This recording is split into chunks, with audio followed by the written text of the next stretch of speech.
हैगा इकट्ठे होण दा। कौन गदार कौन नहीं ये बात दियां गल्लां ने। अगर दीप सिद्धू भी आ वो भी साडा ही बच्चा वा, अगर लखा सिधाना वा वो किसी दा भैन दा, किसी दा भरा वा, किसी दा पुੱਤ आ। ते अज जे आपां उन्हां नूं चक के हवाले करता सरकार दे, उन्हां दे रहम ते छड्डता वो कुचल देणगे, इन्हां नूं जानों भी मार सकदे ने।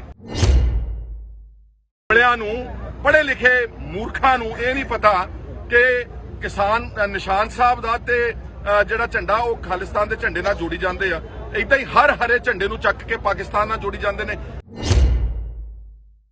ਨਫ਼ਰਤ ਅਸਲ ਕੋਈ ਫੈਲਾ ਰਿਹਾ ਤਾਂ ਬੀਜੇਪੀ ਦੀ ਸਰਕਾਰ, ਇਹਨਾਂ ਦੇ ਟਾਊਟ, ਇਹਨਾਂ ਦੇ ਪਹਾੜੇ ਦੇ ਟੱਟੂ, ਜਿਨ੍ਹਾਂ ਨੇ ਜਾ ਕੇ ਸਾਡੇ ਅੰਦੋਲਨ ਨੂੰ ਖਦੇੜਨ ਦੀ ਕੋਸ਼ਿਸ਼ ਕੀਤੀ।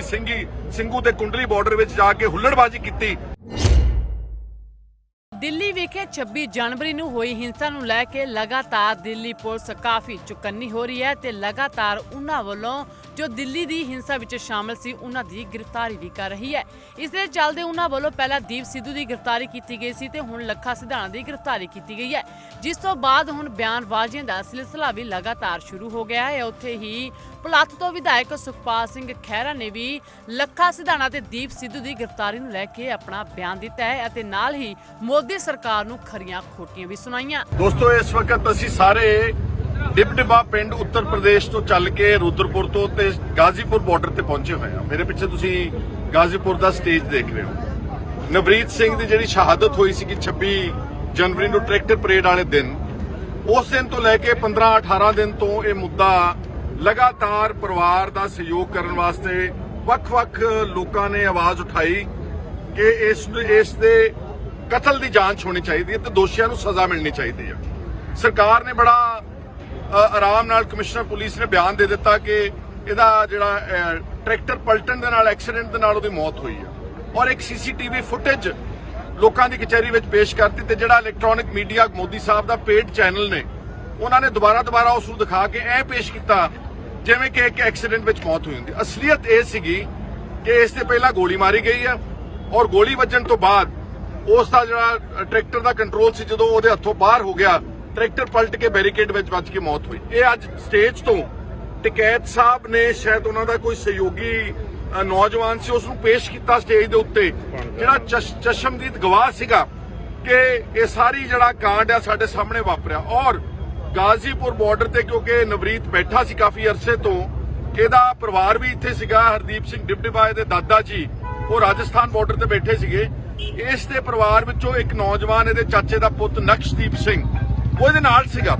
ਉਸਨੇ ਸਾਰਾ ਘਟਨਾਕ੍ਰਮ ਦੇਖਿਆ ਔਰ ਜਿਹੜਾ ਪਰਿਵਾਰ ਨੇ ਭੋਗ ਦਾ ਇਸ਼ਤਿਹਾਰ ਛਪਾਇਆ ਉਹਦੇ 'ਚ ਲਿਖਿਆ ਵਾ ਕਿ ਸਾਡੇ ਨਵਰੀਤ ਨੂੰ ਦਿੱਲੀ ਪੁਲਿਸ ਦੀ ਗੋਲੀ ਦੇ ਨਾਲ ਜਿਹੜੀ ਇਹਦੀ ਮੌਤ ਹੋਈ ਆ ਉਹਦਾ ਭੋਗ ਫਲਾਨੀ 4 ਫਰਵਰੀ ਨੂੰ ਪਾਇਆ ਜਾਵੇਗਾ। ਜਦ ਪਰਿਵਾਰ ਕਹਿ ਰਿਹਾ ਵਾ, ਲੋਕ ਕਹਿ ਰਹੇ ਆ, ਖਲਕਤ ਕਹਿ ਰਹੀ ਆ, ਤੇ ਕੱਲੀ ਪੁਲਿਸ ਦਾ ਇੱਕ ਕਮਿਸ਼ਨਰ ਬਿਆਨ ਦਿੰਦਾ ਕਿ ਐਕਸੀਡੈਂਟ ਹੋਇਆ ਵਾ। ਔਰ ਮੈਂ ਦਿੱਲੀ ਪੁਲਿਸ ਨੂੰ ਇਹ ਪੁੱਛਣਾ ਚਾਹੁੰਦਾ ਕਿ ਨਾਰਮਲ ਸਧਾਰਨ ਕੇਸਾਂ ਵਿੱਚ ਜਦੋਂ ਐਕਸੀਡੈਂਟ ਹੁੰਦਾ ਜਾਂ ਕੋਈ ਨੈਚੁਰਲ ਮੌਤ ਵੀ ਹੁੰਦੀ ਆ ਤੇ ਪੁਲਿਸ ਦਾ ਫਰਜ਼ ਆ ਕਿ ਜਿਹੜੀ ਧਾਰਾ 174 ਆ ਉਹਦੇ ਤਹਿਤ ਇਨਕੁਐਸਟ ਪ੍ਰੋਸੀਡਿੰਗਸ ਹੁੰਦੀਆਂ ਨੇ, ਉਹਦਾ ਪੋਸਟਮਾਰਟਮ ਹੁੰਦਾ ਵਾ, ਉਹਦੀ ਤਹਿਕੀਕਾਤ ਹੁੰਦੀ, FIR ਦਰਜ ਕੀਤੀ ਜਾਂਦੀ। ਪਰ ਇਸ ਕੇਸ ਵਿੱਚ ਕੋਈ FIR ਨਹੀਂ, ਕੋਈ ਕੇਸ ਨਹੀਂ, ਕੋਈ DDR ਵੀ ਨਹੀਂ। ਇਹਦਾ ਮਤਲਬ ਹੈ ਕਿ ਪੁਲਿਸ ਜਾਣਬੁੱਝ ਕੇ ਇਸ ਕਤਲ ਨੂੰ ਛੁਪਾ ਰਹੀ ਆ, ਦਬਾ ਰਹੀ ਆ। ਔਰ ਅੱਜ ਮੈਨੂੰ ਖੁਸ਼ੀ ਇਸ ਗੱਲ ਦੀ ਹੋਈ ਆ ਕਿ ਸਟੇਜ ਉੱਪਰੋਂ ਸੰਯੁਕਤ ਮੋਰਚੇ ਦੇ ਆਗੂ ਆਪ ਅੱਜ ਹਾਜ਼ਰ ਹੋਏ। ਜਿਹੜਾ ਇਨਸਾਫ ਮਾਰਚ ਰੁਦਰਪੁਰ ਤੋਂ ਚੱਲਿਆ ਇੱਥੇ ਪਹੁੰਚਿਆ, ਉਹਨਾਂ ਨੇ ਉਸ ਨੂੰ ਪ੍ਰਵਾਨ ਕੀਤਾ। ਇਹਨਾਂ ਨੂੰ ਅੱਜ ਨਵਰੀਤ ਦੀ ਆਤਮਾ ਨੂੰ ਸ਼ਾਂਤੀ ਮਿਲੀ ਆ ਕਿ ਇਸ ਅੰਦੋਲਨ ਦੇ ਚਲਾਉਣ ਵਾਲਿਆਂ ਨੂੰ ਉਹਨੂੰ ਸ਼ਹੀਦ ਅਪਣਾਇਆ ਵਾ। 17-18 ਦਿਨ ਬਾਅਦ ਦੇਰ ਆਏ ਦਰੁਸਤ ਆਏ, ਅੱਜ ਉਹ ਕਬੂਲਿਆ ਗਿਆ, ਅੱਜ ਉਹ ਦੇਸ਼ ਦਾ ਤੇ ਕੌਮ ਦਾ ਇੱਕ ਸ਼ਹੀਦ ਨੌਜਵਾਨ ਕਰਾਰ ਦਿੱਤਾ ਗਿਆ। ਔਰ ਇਸ ਦੌਰਾਨ ਹਰਦੀਪ ਸਿੰਘ ਡਿਬਡਿਬਾ ਤੇ ਅਸੀਂ ਸਭ ਨੇ ਮਿਲ ਕੇ ਦਿੱਲੀ ਹਾਈ ਕੋਰਟ ਦਾ ਦਰਵਾਜ਼ਾ ਵੀ ਖੜਕਾਇਆ। 26 ਫਰਵਰੀ ਨੂੰ ਅਗਲੀ ਡੇਟ ਤੇ ਦਿੱਲੀ ਪੁਲਿਸ ਸਰਕਾਰ ਨੂੰ ਸਾਰੀ CCTV ਫੁਟੇਜ, ਸਾਰਾ ਇਲੈਕਟ੍ਰੋਨਿਕ ਰਿਕਾਰਡ, ਜੋ ਤੱਥ ਨੇ 26 ਜਨਵਰੀ ਦੇ, ਉਹ ਸਾਰੇ ਪੇਸ਼ ਕਰਨ ਨੂੰ ਅਦਾਲਤ ਨੇ ਕਰ ਦਿੱਤੇ। ਉਹ ਇੱਕ ਕਦਮ ਸਾਡਾ ਉਧਰ ਨੂੰ ਵੀ ਵਧਿਆ। ਪਰ ਮੈਨੂੰ ਦੁੱਖ ਇਸ ਗੱਲ ਦਾ ਵਾ ਕਿ ਇਸ ਦੇਸ਼ ਦੀ BJP ਦੀ ਸਰਕਾਰ, ਜਿਹੜਾ ਹੋਮ ਮਿਨਿਸਟਰ ਨਿਤ ਦਿਨ ਛੋਟੀਆਂ ਵਾਰਦਾਤਾਂ ਦੇ ਉੱਤੇ ਇਨਕੁਆਇਰੀਆਂ ਦੇ ਹੁਕਮ ਦਿੰਦੇ, ਇਹਨਾਂ ਨੂੰ ਨਿਆਇਕ ਜਾਂਚ ਦੇ ਹੁਕਮ ਉਦੋਂ ਦੇਣੇ ਚਾਹੀਦੇ ਸੀਗੇ।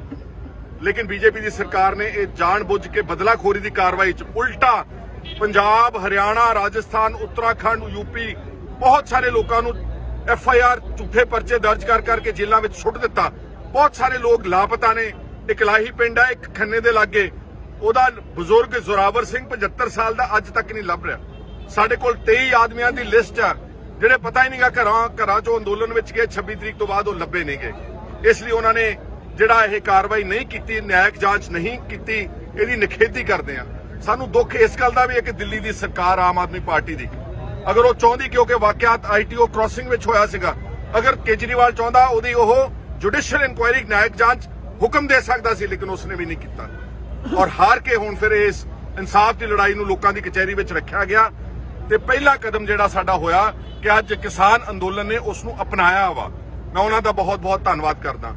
ਦੂਜੀ ਗੱਲ ਮੈਂ ਆਪਣੇ ਆਗੂਆਂ ਨੂੰ ਕਹਿਣਾ ਚਾਹੁੰਦਾ ਕਿ ਇਹ ਵਕਤ ਨਾ ਲੜਨ ਦਾ ਨਹੀਂਗਾ, ਇਹ ਵਕਤ ਹੈਗਾ ਇਕੱਠੇ ਹੋਣ ਦਾ। ਕੌਣ ਗਦਾਰ ਕੌਣ ਨਹੀਂ ਇਹ ਬਾਅਦ ਦੀਆਂ ਗੱਲਾਂ ਨੇ। ਅਗਰ ਦੀਪ ਸਿੱਧੂ ਵੀ ਆ, ਉਹ ਵੀ ਸਾਡਾ ਹੀ ਬੱਚਾ ਵਾ। ਅਗਰ ਲੱਖਾ ਸਿਧਾਣਾ ਵਾ, ਉਹ ਕਿਸੇ ਦਾ ਭੈਣ ਦਾ, ਕਿਸੇ ਦਾ ਭਰਾ ਵਾ, ਕਿਸੇ ਦਾ ਪੁੱਤ ਆ। ਉਹ ਪਿਛਲੇ ਕਈ ਮਹੀਨਿਆਂ ਤੋਂ ਅੰਦੋਲਨ ਵਿੱਚ ਬੈਠੇ ਹੋਏ ਨੇ ਤੇ ਅੱਜ ਜੇ ਆਪਾਂ ਉਹਨਾਂ ਨੂੰ ਚੱਕ ਕੇ ਹਵਾਲੇ ਕਰਤਾ ਸਰਕਾਰ ਦੇ, ਉਹਨਾਂ ਦੇ ਰਹਿਮ ਤੇ ਛੱਡਤਾ, ਉਹ ਕੁਚਲ ਦੇਣਗੇ, ਇਹਨਾਂ ਨੂੰ ਜਾਨੋਂ ਵੀ ਮਾਰ ਸਕਦੇ ਨੇ। ਇਸ ਲਈ ਬਚ ਕੇ ਆਪਾਂ ਸਾਰੇ ਕਰੀਏ, ਆਪਾਂ ਸਭ ਇਕੱਠੇ ਰਹੋ। ਮਾੜਾ ਮੋਟਾ ਡਿਫਰੈਂਸ ਆਫ ਓਪੀਨੀਅਨ ਤਾਂ ਹਰ ਇੱਕ ਪਰਿਵਾਰ ਵਿੱਚ ਵੀ ਹੁੰਦਾ ਵਾ। ਜੇ ਕੋਈ 19-21 ਹੋ ਵੀ ਗਿਆ ਵਾ ਤੇ ਪਹਿਲਾਂ ਬਿਨਾਂ ਸਬੂਤਾਂ ਤੋਂ ਗਦਾਰ ਗਦਾਰ ਗਦਾਰ ਕਹਿਣਾ ਵਾਜਬ ਨਹੀਂਗਾ। ਉਹਦੇ ਨਾਲ ਆਪਣਾ ਮੋਰਚਾ ਕਮਜ਼ੋਰ ਹੁੰਦਾ। ਔਰ ਮੈਂ ਸਮਝਦਾ ਕਿ ਗਾਜ਼ੀਪੁਰ ਤੋਂ ਜੇ ਉਦੋਂ ਰਕੇਸ਼ ਟਕੈਟ ਕਮਾਂਡ ਨਾ ਸੰਭਾਲਦੇ ਤਾਂ ਸ਼ਾਇਦ ਅੱਜ ਦਿਨ ਕਿਸਾਨ ਅੰਦੋਲਨ ਦਾ ਹੋਰ ਹੋਣਾ ਸੀਗਾ। ਇਸ ਲਈ ਮੈਂ ਉਹਨਾਂ ਦਾ ਵੀ ਧੰਨਵਾਦ ਕਰਦਾ। ਇੱਕ ਗੱਲ ਅਖੀਰ 'ਚ ਕਹਿ ਕੇ ਮੈਂ ਵਾਈਂਡ ਅਪ ਕਰਦਾ ਕਿ 26 ਜਨਵਰੀ ਨੂੰ ਸਾਰੇ ਦੇਸ਼ ਦੇ ਚੈਨਲਾਂ ਨੇ, ਸਾਰੇ BJP ਦੇ ਆਗੂਆਂ ਨੇ, ਸਾਰੇ ਕਮਿਊਨਲ ਲੋਕਾਂ ਨੇ, ਫਿਰਕਾ ਪ੍ਰਸਤ ਲੋਕਾਂ ਨੇ ਇਹ ਪੇਸ਼ ਕੀਤਾ ਕਿ ਜਿੱਦਾਂ ਬਹੁਤ ਵੱਡਾ ਨੁਕਸਾਨ ਹੋ ਗਿਆ, ਹਮਲਾ ਹੋ ਗਿਆ ਦੇਸ਼ ਦੀ ਰਾਜਧਾਨੀ ਤੇ, ਤਿਰੰਗੇ ਦਾ ਅਪਮਾਨ ਹੋ ਗਿਆ। ਤਿਰੰਗਾ ਤਾਂ ਅੱਜ ਵੀ ਖੜਾ ਵਾ ਰੈੱਡ ਫੋਰਟ ਦੇ ਉੱਤੇ, ਲਾਲ ਕਿਲੇ ਦੇ ਉੱਤੇ। ਇੱਕ ਨਿਸ਼ਾਨ ਸਾਹਿਬ ਖਾਲੀ ਪੋਲ ਦੇ ਉੱਤੇ ਤੇ ਇੱਕ ਕਿਸਾਨ ਦਾ ਝੰਡਾ ਲਾਤਾ ਨੌਜਵਾਨਾਂ ਨੇ। ਕਿੱਡਾ ਕੁ ਵੱਡਾ ਗੁਨਾਹ ਕਰ ਦਿੱਤਾ ਵਾ। ਇਹੀ ਨਿਸ਼ਾਨ ਸਾਹਿਬ ਦੇ ਤਹਿਤ ਕੇਰਲਾ ਵਿੱਚ ਲੰਗਰ ਚੱਲਦਾ, ਉੱਤਰਾਖੰਡ 'ਚ ਬਾੜ ਆਈ ਆ ਹੁਣੇ, ਉੱਥੇ ਖਾਲਸਾ ਏਡ ਇਸੇ ਝੰਡੇ ਦੇ ਥੱਲੇ, ਨਿਸ਼ਾਨ ਸਾਹਿਬ ਦੇ ਥੱਲੇ ਲੰਗਰ ਵਰਤਾ ਰਹੇ ਆ। ਦੁਨੀਆ ਭਰ ਵਿੱਚ ਜਿੱਥੇ ਕਰੋਪੀ ਆਉਂਦੀ ਆ, ਜਿੱਥੇ ਰਿਫਿਊਜੀ ਹੁੰਦੇ ਨੇ, ਇਹਨਾਂ ਸਾਰਿਆਂ ਦੀ ਸਹਾਇਤਾ ਕੌਣ ਕਰਦਾ? ਇਹ ਨਿਸ਼ਾਨ ਸਾਹਿਬ ਕੀ ਆ? ਨਿਸ਼ਾਨ ਸਾਹਿਬ ਗੁਰਦੁਆਰਾ ਸਾਹਿਬ ਦੇ ਉੱਤੇ ਇੱਕ ਚਿੰਨ੍ਹ ਆ ਕਿ ਜਿਸ ਕਿਸੇ ਮਜਲੂਮ, ਕਿਸੇ ਬੇਸਹਾਰਾ, ਕਿਸੇ ਰਾਹਗੀਰ ਨੂੰ, ਕਿਸੇ ਰਾਹਜਾਨ ਨੂੰ ਹਿਫਾਜ਼ਤ ਦੀ, ਸ਼ਰਨ ਦੀ, ਲੰਗਰ ਦੀ ਲੋੜ ਆ, ਛੱਤ ਦੀ ਲੋੜ ਆ, ਇੱਥੇ ਆ ਜਾਵੇ। ਇਹ ਕਿੰਨਾ ਕੁ ਵੱਡਾ ਗੁਨਾਹ ਵਾ? ਨਹੀਂ ਜੀ, ਇਹ ਤਾਂ ਖਾਲਿਸਤਾਨੀ ਝੰਡਾ ਵਾ। ਜਿਹੜੇ ਕਮਲਿਆਂ ਨੂੰ, ਪੜ੍ਹੇ ਲਿਖੇ ਮੂਰਖਾਂ ਨੂੰ ਇਹ ਨਹੀਂ ਪਤਾ ਕਿ ਕਿਸਾਨ ਨਿਸ਼ਾਨ ਸਾਹਿਬ ਦਾ ਤੇ ਜਿਹੜਾ ਝੰਡਾ ਉਹ ਖਾਲਿਸਤਾਨ ਦੇ ਝੰਡੇ ਨਾਲ ਜੋੜੀ ਜਾਂਦੇ ਆ। ਏਦਾਂ ਹੀ ਹਰ ਹਰੇ ਝੰਡੇ ਨੂੰ ਚੱਕ ਕੇ ਪਾਕਿਸਤਾਨ ਨਾਲ ਜੋੜੀ ਜਾਂਦੇ ਨੇ। ਨਫ਼ਰਤ ਅਸਲ ਕੋਈ ਫੈਲਾ ਰਿਹਾ ਤਾਂ BJP ਦੀ ਸਰਕਾਰ, ਇਹਨਾਂ ਦੇ ਟਾਊਟ, ਇਹਨਾਂ ਦੇ ਪਹਾੜੇ ਦੇ ਟੱਟੂ, ਜਿਨ੍ਹਾਂ ਨੇ ਜਾ ਕੇ ਸਾਡੇ ਅੰਦੋਲਨ ਨੂੰ ਖਦੇੜਨ ਦੀ ਕੋਸ਼ਿਸ਼ ਕੀਤੀ, ਸਿੰਘੂ ਤੇ ਕੁੰਡਲੀ ਬਾਰਡਰ ਵਿੱਚ ਜਾ ਕੇ ਹੁੱਲੜਬਾਜ਼ੀ ਕੀਤੀ ਤਾਂ ਕਿ ਇਸ ਸਾਰੇ ਅੰਦੋਲਨ ਨੂੰ ਧਰਮਾਂ ਦੀ ਲੜਾਈ ਬਣਾ ਦਿੱਤੀ ਜਾਵੇ। ਪਰ ਫਿਰ ਮੈਂ ਕਹਿਣਾ ਚਾਹੁੰਦਾ, ਬਹਾਦਰ ਲੋਕ ਨੇ ਇਸ ਦੇਸ਼ ਦੇ।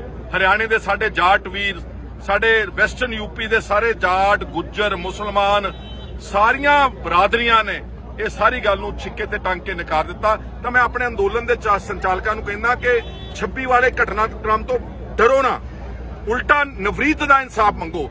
ਸਾਡੇ ਕਿਸੇ ਵਿਅਕਤੀ ਨੇ ਕਿਸੇ ਬੱਸ ਨੂੰ ਅੱਗ ਨਹੀਂ ਲਾਈ, ਕਿਸੇ ਪਬਲਿਕ ਪ੍ਰਾਪਰਟੀ ਨੂੰ ਡੈਮੇਜ ਨਹੀਂ ਕੀਤਾ, ਕਿਸੇ ਬੰਦੇ ਦਾ ਕਤਲ ਨਹੀਂ ਕੀਤਾ, ਕਿਸੇ ਦੇ ਸੱਟ ਨਹੀਂ ਮਾਰੀ। ਉਲਟਾ ਸਾਡਾ ਬੱਚਾ ਮਰਿਆ ਨਵਰੀਤ ਸਿੰਘ, ਜਿਹੜਾ ਅੱਜ ਇੱਥੇ ਇਨਸਾਫ ਮਾਰਚ ਲੈ ਕੇ, ਉਹਦੀ ਜਾਂਚ ਤੁਸੀਂ ਮੰਗੋ। ਅੰਗਰੇਜ਼ੀ 'ਚ ਕਹਿੰਦੇ ਉਹਨੇ ਫਰੰਟ ਫੁੱਟ ਤੇ ਖੇਡੋ, ਮੋਹਰੇ ਆਣ ਕੇ ਅਗਰੈਸਿਵਲੀ ਸਰਕਾਰ ਨੂੰ ਇਸ ਕਚਹਿਰੀ ਵਿੱਚ ਲੈ ਕੇ ਆਓ ਤੇ ਇਸ ਦੀ ਇਨਸਾਫ ਦੀ ਲੜਾਈ ਨੂੰ ਆਪਾਂ ਅਗਲੇ ਪੜਾਅ ਵਿੱਚ ਲੈ ਕੇ ਜਾਵਾਂਗੇ। ਆਉਣ ਵਾਲੇ ਦਿਨਾਂ 'ਚ ਪੰਜਾਬ 'ਚ ਅਸੀਂ ਇਹਦੇ ਸ਼ਰਧਾਂਜਲੀ ਸਮਾਗਮ ਰੱਖ ਰਹੇ ਹਾਂ।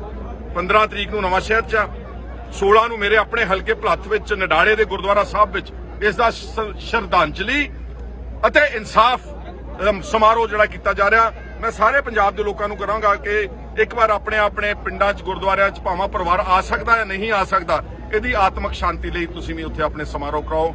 ਸਾਡਾ ਪ੍ਰਣਾਮ ਪੌਣੇ 200 ਸ਼ਹੀਦਾਂ ਨੂੰ, ਜਿਹੜੇ ਆਪਣੇ ਘਰਾਂ 'ਚੋਂ ਆਣ ਕੇ ਕਿਸਾਨ ਅੰਦੋਲਨ 'ਚ ਮਰੇ ਨੇ, ਉਹਨਾਂ ਅੱਗੇ ਵੀ ਸਾਡਾ ਸਿਰ ਝੁਕਦਾ। ਪਰ ਇਸ ਬੱਚੇ ਦਾ ਚਲੇ ਜਾਣਾ ਇੱਕ ਕੀ ਕਹਿੰਦੇ ਆ ਕਿ ਉਹ ਸਾਨੂੰ ਰਾਹ ਦਿਖਾ ਕੇ ਗਿਆ ਵਾ। ਜਿੱਦਾਂ ਹਰਦੀਪ ਸਿੰਘ ਡਿਬਡਬਾ ਨੇ ਕਿਹਾ ਕਿ ਉਹ ਇੱਕ ਨੌਜਵਾਨਾਂ ਨੂੰ ਇੱਕ ਚਾਨਣ ਮੁਨਿਆਰੇ ਦੀ ਤਰ੍ਹਾਂ ਇੱਕ ਰਾਹ ਦਿਖਾ ਕੇ ਗਿਆ। ਉਹਦੇ ਵਾਸਤੇ ਹੁਣ ਸਾਰੇ ਹੀ ਨਵਰੀਤ ਨੇ। ਆਓ ਆਪਾਂ ਸਾਰੇ ਰਲ ਮਿਲ ਕੇ ਇਸ ਇਨਸਾਫ ਦੀ ਲੜਾਈ ਨੂੰ ਅੱਗੇ ਵੀ ਲੈ ਕੇ ਚੱਲੀਏ ਤੇ ਉਸ ਵਾਹਿਗੁਰੂ ਤੇ ਪ੍ਰਮਾਤਮਾ ਦੇ ਚਰਨਾਂ 'ਚ ਅਰਦਾਸ ਕਰੀਏ ਕਿ ਸਾਡਾ ਅੰਦੋਲਨ ਕਾਮਯਾਬ ਹੋਵੇ ਤੇ ਸਾਡੇ ਪੰਜਾਬ ਦੇ ਲੋਕ, ਹਰਿਆਣੇ ਦੇ ਲੋਕ, ਉੱਤਰਾਖੰਡ, UP, ਰਾਜਸਥਾਨ ਸਾਰੇ ਇੱਥੋਂ ਜਿੱਤ ਹਾਸਲ ਕਰਕੇ ਆਪਣੇ ਘਰਾਂ ਨੂੰ ਜਾਣ। ਤੁਹਾਡਾ ਸਾਰਿਆਂ ਦਾ ਬਹੁਤ ਬਹੁਤ ਸ਼ੁਕਰੀਆ, ਜਿੰਨੇ ਤੁਸੀਂ ਆਏ ਵੀ ਹੋ ਇਸ ਇਨਸਾਫ ਮਾਰਚ ਵਿੱਚ, ਤੁਹਾਡਾ ਵੀ ਸਾਰਿਆਂ ਦਾ ਬਹੁਤ ਬਹੁਤ ਸ਼ੁਕਰੀਆ। ਫਤਿਹ ਬੁਲਾ ਦਿਓ ਪਿਆਰ ਨਾਲ।